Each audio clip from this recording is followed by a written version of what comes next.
Today I'm making this beer roasted chicken, which I'm doing on the barbecue, and I'm serving it here with some roasted vegetables. Starting out with a frozen bird. These are pretty wet, so I need to dry it out. So for that, I've got about a tablespoon of baking powder, a tablespoon of cornstarch, and about a teaspoon of salt.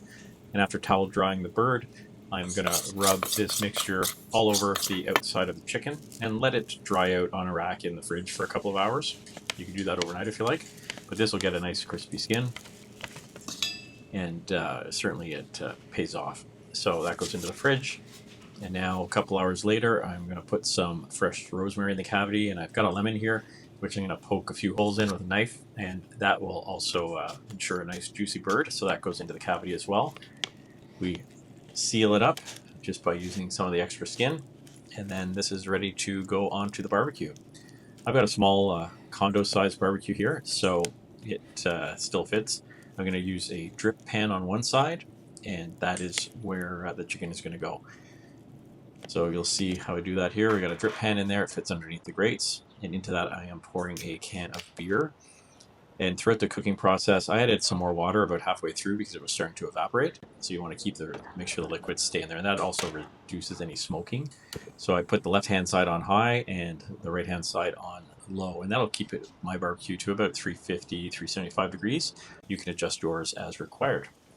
And now you can see about 45, 50 minutes later, I have a nice brown, crispy looking bird. So I'm going to take that off, and I'm actually going to roast some vegetables on the barbecue now as well to serve with the dinner. So those vegetables are roasting now while I carve this up. I'm just going to pull the lemon out of the cavity, and that gets discarded. And I'm just going to carve off the legs and the breasts as well.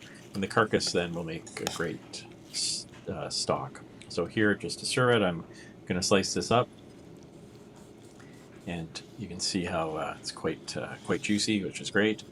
So we'll just serve that onto a plate along with the roasted vegetables. I had some small potatoes, which I just did in my toaster oven with some herbs and garlic and onion powder, and I've also got the veggies that I did on the barbecue. So those are going down now, and the whole thing came together in about an hour and a half, but it wasn't active time. It was all pretty easy to do. So here it is. I hope you give it a shot now that it's barbecue season, and enjoy. Please remember to like and subscribe.